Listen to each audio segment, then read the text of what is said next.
नमस्कार दोस्तों, नमस्कार साथियों। स्वागत है आप सभी का क्राइम कहानी के इस यूट्यूब चैनल में। दोस्तों, यदि आप इस चैनल पर नए हो तो इस चैनल को सब्सक्राइब कर लीजिएगा। इस चैनल पर हम क्राइम से जुड़ी सच्ची वारदात की घटनाएं कहानियों के रूप में लाते रहते हैं। तो चलिए आज की कहानी शुरू करते हैं। सीतापुर और लखीमपुर खीरी की सीमा पर बहने वाली शारदा नहर पर बने रिच्छा पुल के नीचे एक लावारिस काला बैग पड़ा था। चूंकि नहर में पानी ज्यादा नहीं था, इसीलिए वह जगह सूखी थी। यह क्षेत्र सीतापुर जनपद के हरगांव थाना क्षेत्र में आता है। 14 जनवरी की सुबह 7 बजे कबीरपुर गांव के बच्चों ने वहां बैग पड़ा देखा तो उत्सुकतावश खोलकर देखा। उसमें अंदर एक बच्ची की लाश थी। यह देख बच्चे घबरा गए और गांव जाकर लोगों को बताया।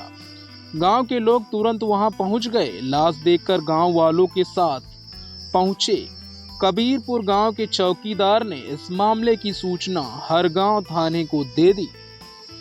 हरगांव थाने की थाना प्रभारी अश्विनी कुमार पांडे ने एक दिन पहले ही थाने का चार्ज संभाला था। उन्होंने सोचा भी नहीं था कि आते ही उनका वास्ता किसी बड़ी घटना से पड़ जाएगा। सूचना मिलते ही वे सब इंस्पेक्टर राजकिशोर यादव और पुलिस टीम के साथ घटनास्थल की ओर रवाना हो गए।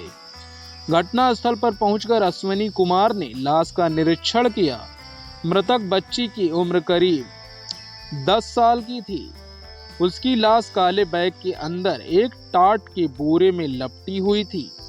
बैग में 2 ईंटों के साथ नमक भी पड़ा हुआ था। मृतका के मुंह पर 1 इंच चौड़ा टेप लगा था। गले पर जाने के निशान थे। लाश का निरीक्षण करने के बाद पुलिस ने अनुमान लगाया कि किसी चीज से बच्ची का गला घोटने के बाद लाश को किसी वाहन में यहाँ लाकर डाला गया होगा। नमक इसीलिए डाला गया ताकि लाश जल्दी गल जाए, जबकि डालने का समय यह रहा होगा कि लाश पानी की सतह पर ऊपर आ न पाए। अनुमान था कि हत्यारों ने लाश रात में फेंकी होगी। जल्दबाजी या कोहरे के कारण वे नहीं देख सके होंगे कि जिस जगह पर लाश फेंक रहे हैं वहां पानी नहीं है। इसी बीच पुलिस को रिक्शा पुल पर 3 किलोमीटर दूर शारदा नहर पर बने उमरिया पुल के पास एक और बच्ची की लाश मिलने की सूचना मिली। इस पर थाना प्रभारी अश्विनी कुमार ने 2 सिपाहियों को घटनास्थल पर छोड़ा और बाकी सिपाहियों के साथ उमरिया पुल के पास पहुंच गए। वहां उन्हें टाट के एक बोरे में लिपटी हुई एक बच्ची की लाश मिली। मृतका की उम्र करीब 8 साल रही होगी। उसके पूरे चेहरे पर टेप लगा हुआ था और गले पर भी गहरे निशान थे। उन्होंने दोनों लाशों की शिनाख्त करानी चाहिए, लेकिन लाशों की शिनाख्त नहीं हो सकी। इस पर पुलिस ने दोनों लाशों के फोटो करवा लिए और लाशों को सील महर करवा कर पोस्टमार्टम के लिए मोर्चरी भेज दिया। थाना लौटकर उन्होंने एसआई राजकिशोर यादव की लिखित तहरीर पर अज्ञात के खिलाफ धारा 302, 201 के तहत मुकदमा दर्ज करा दिया। देर रात 3 डॉक्टरों के पैनल ने दोनों लाशों का पोस्टमार्टम किया। पोस्टमार्टम रिपोर्ट से पता चला कि दोनों बच्चियों की हत्या प्लास्टिक की किसी पतली रस्सी या तार से गला घोंटकर की गई थी। साथ ही पहले मिली बच्ची के साथ रेप किए जाने की भी पुष्टि हुई। डॉक्टरों ने विस्तृत जांच के लिए स्लाइड तैयार करके रख ली थी। कुछ लोगों ने लाश व घटनास्थल के वीडियो बनाकर जिनको वायरल होते देर नहीं लगी। वीडियो देखकर सीतापुर के आलमनगर गदियाना मोहल्ले के कुछ लोग शहर कोतवाली पहुंचे और कोतवाली का कार्यभार देख रहे एसएसआई अनिल तिवारी को बताया कि दोनों लाशें आलमनगर गदियाना मोहल्ले में रह रही विभा पांडे की बेटियों काव्या और कामना की हैं। 12 जनवरी की रात से विभा और उनकी दोनों बेटियां घर से लापता थी। विभा का भी पता नहीं चल रहा था। एसएसआई तिवारी ने इस संबंध में हरगांव थाना प्रभारी अश्विनी कुमार को अवगत कराया। इसके बाद इस बारे में उच्च अधिकारियों को सूचना दे दी गई। कुछ ही देर में डॉग स्क्वाड के साथ पुलिस टीम विभा के घर पहुंच गई। एसपी आनंद कुलकर्णी और एसपी मधुबन सिंह ने वहां पहुंचकर घर का निरीक्षण किया। विभा का भाई नवीन, जो कि तरीन आपू मोहल्ले में रहता था, उससे भी पूछताछ की गई। उन्होंने बताया कि पहले इसी मकान के दूसरे हिस्से में वह रहते थे, लेकिन बहन विवाह के विवाद होने के बाद काफी समय से वह तरीनपुर में किराए के मकान में रह रहे थे। नवीन ने यह भी बताया कि विभा का पति प्रवीण पांडे विभा को 4 साल पहले छोड़कर चला गया था। तब से वह एक बार भी विवाह या बच्चों को देखने नहीं आया। विभा के साथ अधिकतर उसका करीबी दोस्त नवीन उर्फ विमल गुप्ता रहता था। विमल का खुद का घर आवास विकास कॉलोनी में है, लेकिन वह अधिकांश समय विभा के साथ ही गुजारता था। ऐसी मकान में विभा ब्यूटी पार्लर चलाती थी और विमल ने सीसीटीवी कैमरे लगाने की दुकान खोल रखी थी। विमल से पूछताछ की गई तो उसने बताया कि 12 जनवरी को शाम को विभा उसके साथ कुछ सामान खरीदने बाजार गई थी। शाम 7 बजे तक वह उसके साथ रही। उसके बाद वह ऑटो से घर चली गई। वह अपने घर लौट आया। बाद में उसने विभा को फोन मिलाया तो उसका फोन बंद मिला। लेकिन सवाल यह उठता था कि जब 2 दिन से माँ बेटियां घर से लापता थी तो उसने करीबियों व घर वालों ने पुलिस को इसकी सूचना क्यों नहीं दी। घर वालों से भी ज्यादा विभा का करीबी विमल था। उसे विभा और बच्चियों की चिंता क्यों नहीं हुई। उसने विभा को तलाशने या थाने में सूचना देने की जहमत भी नहीं उठाई थी। पुलिस के शक के दायरे में आने वाला सबसे पहला शख्स विमल ही था। इसके अलावा पुलिस ने विभा के कुछ और करीबियों को भी पूछताछ के लिए हिरासत में लिया। पुलिस को यह भी पता चला कि विभा खुले मिजाज की युवती थी। वह किसी से भी बात करने या मिलने जुलने में गुरेज नहीं करती थी।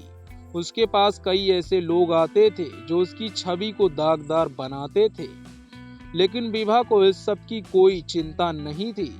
विभा के करीबियों में सलीम नाम का एक व्यक्ति भी शामिल था। पुलिस ने उससे भी पूछताछ की। सभी से पूछताछ के बाद पुलिस ने एक बार फिर से विमल को निशाने पर लिया। इस पूछताछ के दौरान विमल कुछ ऐसा बोल गया जिसने उसे संदिग्ध बनाने में और इजाफा किया। इसने जो कहा वह विभा की हत्या से संबंधित था। इसके बाद पुलिस ने सख्ती दिखाई तो उसने अपना जुर्म कबूल कर लिया। उसने विभा की हत्या कर देने की बात बताई। इस तरह हत्याकांड को अंजाम देने में उसका साथ उसके 5 दोस्तों ने दिया था, जबकि एक अन्य व्यक्ति ने लाशों को ठिकाने लगाने में मदद की थी। अन्य हत्या अभियुक्तों ने दिलीप शर्मा निवासी भवना आपू थाना कोतवाली, शहर राहुल निवासी आनंद नगर थाना कोतवाली, मुकेश निवासी रमपुटवाली शहर, जुबेर निवासी महमूदपुर थाना खैराबाद, पंकज निवासी गणेशपुर थाना खैराबाद शामिल थे। लाशों को ठिकाने लगाने के लिए जायलो कार का इस्तेमाल किया गया था। उस कार का मालिक राजेश लोध निवासी ग्राम नानकारी थाना खैराबाद था। विमल को पूछताछ के बाद गिरफ्तार कर लिया गया। दिलीप शर्मा और जुबेर को 16 जनवरी को गिरफ्तार किया गया। इसके बाद 17 जनवरी को विमल की निशानदेही पर विभा की लाश सीतापुर के थाना कोतवाली शहर के अंतर्गत आने वाले खुज गांव के पास सराय नदी में बरामद कर ली गई। पोस्टमार्टम कराया गया तो पता चला कि उसकी मौत गला घोटने से हुई थी। उसके साथ रेप किए जाने की पुष्टि नहीं हुई, लेकिन आशंका के चलते विस्तृत जांच हेतु स्लाइड बनाकर रख ली गई थी। 18 जनवरी को पुलिस द्वारा शेष अभियुक्तों राहुल, मुकेश, पंकज और राजेश को भी गिरफ्तार कर लिया गया। पुलिस की पूछताछ के बाद जो कहानी निकलकर सामने आई वह कुछ इस तरह थी। सीतापुर के थाना कोतवाली शहर के अंतर्गत आने वाले आलमनगर गदियाना मोहल्ले में अशोक कुमार गोयल अपनी पत्नी अनीता, बेटे नवीन और 2 बेटियों विभा और रजनी के साथ रहते थे। अशोक प्राइवेट सेक्टर में नौकरी करते थे। उसके बेटे नवीन का विवाह हो चुका था।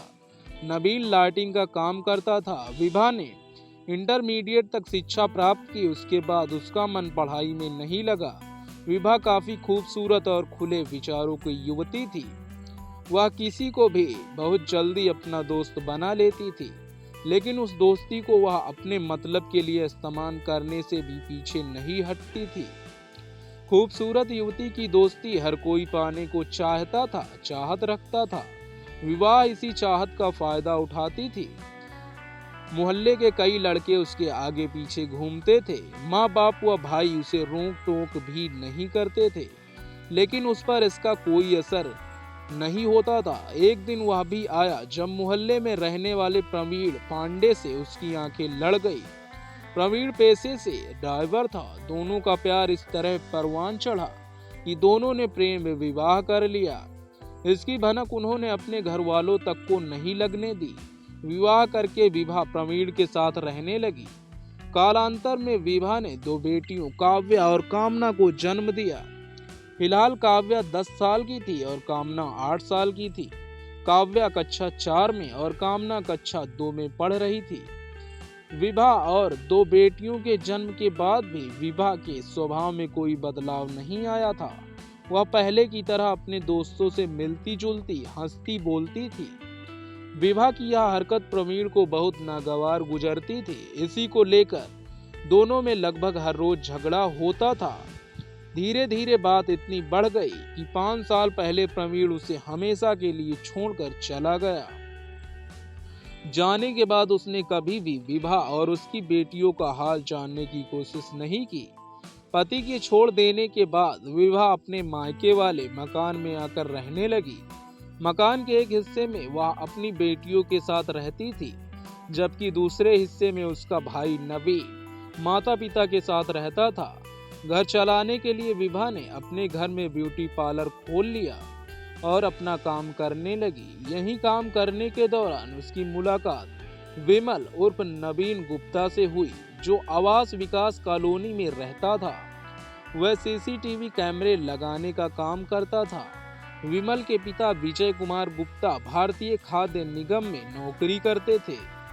विमल का एक भाई था कमल। वह FCI के पास चाय की कैंटीन चलाता था। विमल से मुलाकात के बाद तो विभा की लॉटरी ही लग गई।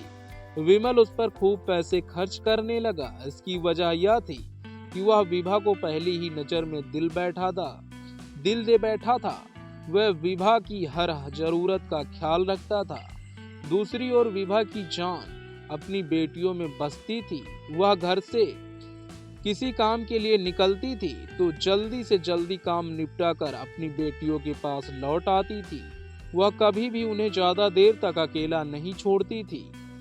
बेटियों की खुशी के लिए वह कुछ भी कर सकती थी। बेटियों की खुशी के लिए ही उसने विमल का हाथ थामा था। विभा जानती थी कि विमल उससे क्या चाहता है। उसने विमल की जरूरत को पूरा किया तो विमल उसकी जरूरत पूरी करने लगा। विभा इसे सिर्फ गिव एंड टेक का मामला समझकर चल रहा था, लेकिन विमल कुछ और ही सोच रहा था। वह विभा और उसकी दोनों बेटियों की जिम्मेदारियां इसीलिए उठा रहा था ताकि विभा से शादी करके अपना परिवार बसा सके। विमल ने विभा से बात करने के बाद उसके मकान में ही अपनी दुकान खोल ली। दोनों ने एक दूसरे के काम में हिस्सेदारी भी कर लिया। हालांकि विमल जो भी कमाता था वह सब विभा और उसकी बेटियों पर ही खर्च कर देता था। विभा के चाहने वालों की कभी कमी नहीं होती थी। दिन भर कोई न कोई उसके घर आता रहता था। विभा भी उनसे ऐसे बात करती थी कि कोई भी शरीफ इंसान उसे गलत समझ नहीं सकता था। कोई भी शरीफ इंसान उसे गलत समझ सकता था। मोहल्ले के लोग भी तरह तरह की बातें करते थे। विभा के भाई व माँ बाप को यह सब बहुत बुरा लगता था। इसी बात को लेकर विभा और उसके भाई नवीन में विवाद होता रहता था। एक दिन ऐसा भी आया जब नवीन माँ बाप के साथ घर छोड़कर चला गया। वह तरीन आपू मोहल्ले में किराए का मकान लेकर रहने लगा। उसने फिर कभी उस मोहल्ले में झांकने तक की जहमत नहीं उठाई। विभा की नजदीकियां सलीम नाम के युवक से भी थी। विमल को विभा और सलीम का मिलना नागवार गुजरता था। उसने विभा को कई बार समझाया, लेकिन वह अपनी मनमानी करती थी। अपने अलावा वह अपनी बेटियों के अलावा किसी की परवाह नहीं करती थी। उसने अपने पति, माँ बाप अथवा भाई की भी नहीं सुनी। तो विमल क्या चीज था? वह तो सिर्फ उसकी जरूरतों को पूरा करने का एक जरिया मात्र था। सलीम की पत्नी को सलीम और विवाह के संबंधों की भनक लगी तो वह भी पति को छोड़कर चली गई। विमल ने विवाह पर पानी की तरह पैसा बहाया था, यहाँ तक कि उसकी बड़ी बेटी काव्या के दिमागी बुखार से पीड़ित होने पर उसने उसके इलाज पर हैसियत से ज्यादा पैसा खर्च किया था। इसके बाद भी विवाह किसी और के साथ नजदीकियां बढ़ा रही थी। उसने विवाह से शादी की बात की तो उसने शादी करने से साफ इनकार कर दिया। इस पर विमल का माथा ठनक गया। वह अपने आप को ठगा सा महसूस कर रहा था। आखिर उसने विवाह को सबक सिखाने की ठान ली। उसने सोच लिया कि विवाह उसकी नहीं हुई तो वह उसे किसी और की भी नहीं होने देगा। विवाह की हरकतें उसके दिमाग में कौंध रही थी। वह विवाह की हत्या को कैसे अंजाम दे, यह सोचकर उसने कई हॉलीवुड फिल्में और टीवी पर क्राइम बेस्ड सीरियल देखे। उन्हीं सब के आधार पर उसने सोच विचार कर विवाह की बर्बादी की पूरी योजना तैयार की। उसे इस काम के लिए दोस्तों की मदद की जरूरत थी। उन्हें इस सब के लिए कैसे राजी करना है, यह भी उसने सोचा। उसने अपने शहर के ही भावना आपू में रहने वाले अपने दोस्त दिलीप शर्मा से बात किया। दिलीप अपने घर में ही मोबाइल शॉप चलाता था। इससे पहले वह फार्मासिस्ट का काम कर चुका था। दिलीप का भी विवाह का साथ पैसों के लेन देन का कोई विवाद था। विमल के कहने पर वह उसका साथ देने को तैयार हो गया। इसके बाद विमल ने उसे पूरी योजना बता दी। फिर उसने अपने दूसरे दोस्तों राहुल, मुकेश, जुबेर और पंकज से अलग अलग बात करके उन्हें भी अपनी योजना में शामिल कर लिया।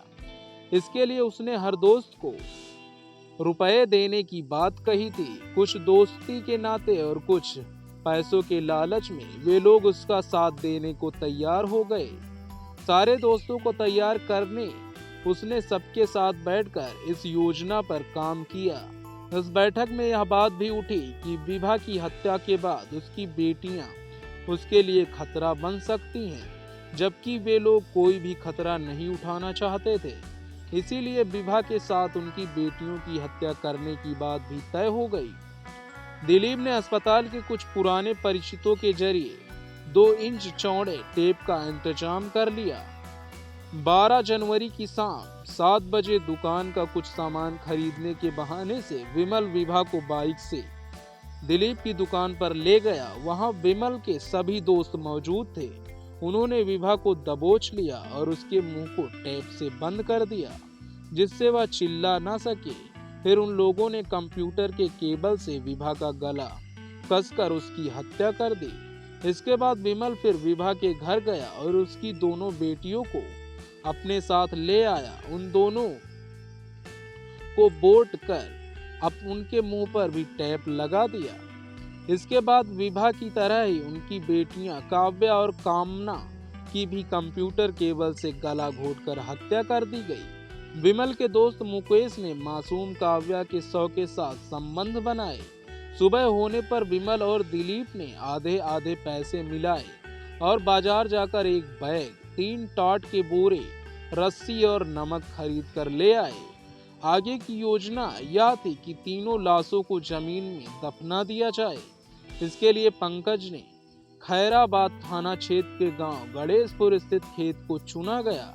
आनन फानन में गड्ढा खोदने के लिए जेसीबी तय कर ली गई। इसके बाद खेत में खुदाई का काम चालू कर दिया गया। यह देखकर पंकज के घर वालों और गांव वालों ने पूछताछ की तो पंकज ने बताया कि खाद बनाने के लिए गड्ढा खुदवा रहा है। लोगों द्वारा की गई इस पूछताछ के बाद पंकज की हिम्मत जवाब दे गई। उसने अपने खेत में लाशों को दफनाने से साफ इनकार कर दिया। घटना का पहला दिन इसी सब में गुजर गया। तीनों लाशें दिलीप की दुकान में पड़ी रही। पंकज के विरोध के बाद विमल और उसके अन्य दोस्तों को अपना प्लान बदलने को मजबूर होना पड़ा। इसी बीच विमल को याद आया कि उसके साथी राहुल की रिश्तेदारी में जायलो कार है जिसके इस्तेमाल किया जा सकता है। जायलो कार सीतापुर के खैराबाद थाना क्षेत्र के नानकारी गांव निवासी राजेश की थी। क्योंकि वह राहुल का रिश्तेदार था, इसीलिए वह इस काम के लिए तैयार हो गया।